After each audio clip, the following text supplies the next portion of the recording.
மத்திய சாலை நிதியிலிருந்து தற்போது தமிழகத்திற்கு அனுமதிக்கப்பட்ட 500 கோடி சிஆர்எஃப் சென்ட்ரல் ரோட் ஃபண்ட் ரூபாயை முதல் முறையாக 1000 கோடி ரூபாயாக உயர்த்தியிருக்கிறார். தற்போது தமிழகத்திற்கு அளிக்கப்படும் சாலை பாதுகாப்பு நிதி 300 கோடி ரூபாயிலிருந்து 600 கோடியாக உயர்த்துவதாக உறுதியளித்தார். மாண்புமிகு உறுப்பினர் டாக்டர் எம் சுதாகர். மாண்புமிகு பேரவை தலைவர் அவர்களே, இதன் வாயிலாக எங்கள் ஊருக்கு அட்லீஸ்ட் அந்த உயர்மட்ட மேம்பாலம் ஆராயத்துக்கு நெடுஞ்சாலைத்துறை அமைச்சர் பொதுப்பணித்துறை அமைச்சர் அவர்கள் எடுத்துக்கொண்டதற்கு எனது காட்பாடி தொகுதியின் சார்பாக அட்லீஸ்ட் நான் நன்றியை தெரிவித்துக் கொள்கிறேன். நன்றி. மாண்புமிகு உறுப்பினர் லதா. மாண்புமிகு பேரவைத் தலைவர்களுக்கு கும்மிடிப்பூண்டி தொகுதியில் தொழிற்சாலைகள் நிறைந்த பகுதி என்பதால் அங்கு காற்று மாசுபாடு அடைந்து சிறுநீர் பாதிப்பு மற்றும் கேன்சர் அதிகமான நோயாளிகள் இருப்பதால் அங்கே உள்ள அரசு பொது மருத்துவமனைகள் போதிய வசதி இல்லாமல் இருப்பதால் எங்களுக்கு சிறுநீர் பாதிக்கப்பட்ட மக்களுக்கு டயாலிசிஸ் செய்வதற்கு 2 மிஷின்கள் மட்டும் உள்ளது. அதனை உயர்த்தி ஒரு 6 மிஷின்களாக அளிக்கும்படி பேரவைத் தலைவர்களுக்கு இதன் மூலம் கேட்டுக்கொள்கிறோம். மற்றும் கேன்சர் பேஷண்ட் அதிகமாக உள்ளதால் அங்கே இருக்கிற ஈரப்பதமானி அந்த மிஷின், அப்புறம் அங்கே இருக்கிற சாக்குப்பைகள், அவங்களுக்கு கொடுக்க வேண்டிய பிளாஸ்டிக் கவர்ஸ், அது மட்டும் இல்லாமல் விளம்பரம் அவங்க என்னென்ன பண்ணணும், குறைகள் வந்து என்ன சொல்லலாம், எந்த கோரிக்கைகள் எங்கே சொல்லலாங்கிறதெல்லாம் லிஸ்ட் அவுட் பண்ணி ஒரு பெரிய டிஸ்பிளேயில் கவர் வச்சுருக்கோம். இதெல்லாமே இந்த காலங்களில் வரும். அதனால் எந்த சூழ்நிலையிலும் என்ன தேவைகள் இருக்கோ அதை கேட்டுட்டு தகுந்த மாதிரி நடவடிக்கைகள் கண்டிப்பாக மேற்கொள்ளப்படும். நன்றி. பின்னர் பழனிசாமி.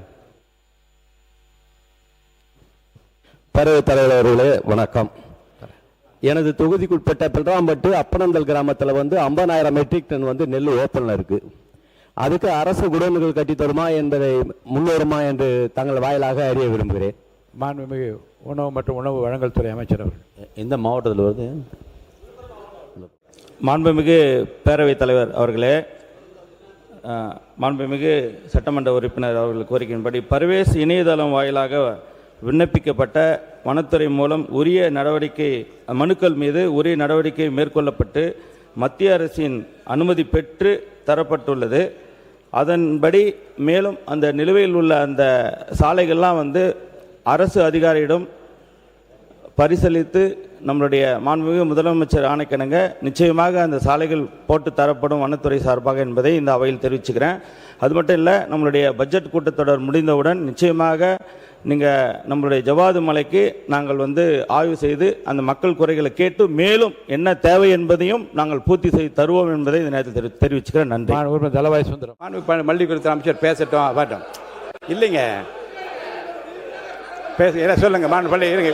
இல்லை இல்லை இல்லை, விளக்கம் மட்டும் சொல்லுங்க. விளக்கம் மட்டும் சொல்லுங்க. நீங்க சொல்லுங்க. மாண்புமிகு பேரவைத் தலைவர் அவர்களே, உங்களுக்காக தான் பேசுறேன், சொல்லிடுறேன். மாண்புமிகு பேரவைத் தலைவர் அவர்களே, மற்ற கட்சி உறுப்பினர்களினுடைய கோரிக்கையை உங்களுக்காக தான் பேசுறேன், கொஞ்சம் உட்காருங்க. உங்களுக்காக தானே பேசுறேன், உட்காருங்க. கவனி, கொஞ்சம் உட்கார சொல்லுங்க. தர சொல்றேன், ரெக்வெஸ்ட் பண்றேன்.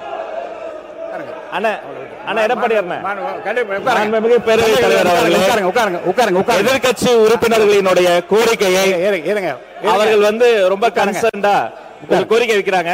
அதை கொஞ்சம் பரிசீலனை செய்து மறுபரிசீலனை செய்யும்படி கேட்டுக்கொள்கிறேன். மென்ஷன் பண்ணுங்க. மாண்பு எதிர்கட்சி தலைவர் மென்ஷன் பண்ணுங்க. எல்லா வருஷம் மென்ஷன் பண்ணுங்க. உட்காருங்க.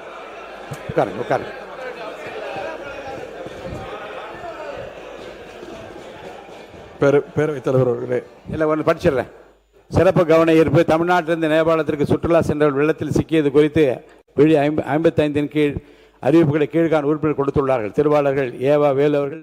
வெள்ளம் ஏற்பட்ட நாள் 57 பேரும் அதில் 20 பேர் பத்திரமாக மீட்டு ஆயுதப்படை காவல் நிலையத்தில் இருக்கப்பட்டதாக தகவல் சொல்லப்படுகிறது. மீதி 37 பேரோட நிலைமை என்ன என்றதை கவலைக்கிடமாக இருக்கிற குடும்பத்துக்கு தமிழக அரசு ஒரு குழு அமைத்து அவங்களை காப்பாற்றி இந்த 57 குடும்பத்துக்கும் தமிழக அரசு பாதுகாக்க வேண்டும், அவங்களுக்கு ஆறுதலாக இருக்க வேண்டும். உடனடியாக தமிழக அரசு நடவடிக்கை எடுக்கணும். அதே போல இந்த மாதிரி விஷயத்துக்கு காரணம் என்னன்னா, இன்னைக்கு இருக்கிற சுற்றுச்சூழல் தான் காரணம். ஆகவே காலநிலை மாற்றத்தை இதனால தான் திடீர்னு ஏற்படுது இந்த மாதிரி விஷயம்லாம். ஆகவே மாண்புமிகு இந்த 57 பேரில் 20 பேர் பத்திரமாக இருப்பதாக சொல்றாங்க. 37 பேர் நிலைமை என்ன என்றதை கூறி அவை கவனத்தை ஈர்த்து அமைகிறேன். நன்றி, வணக்கம். மாண்பு உறுப்பினர் ஆர். செல்லசுவாமி அவர்கள்.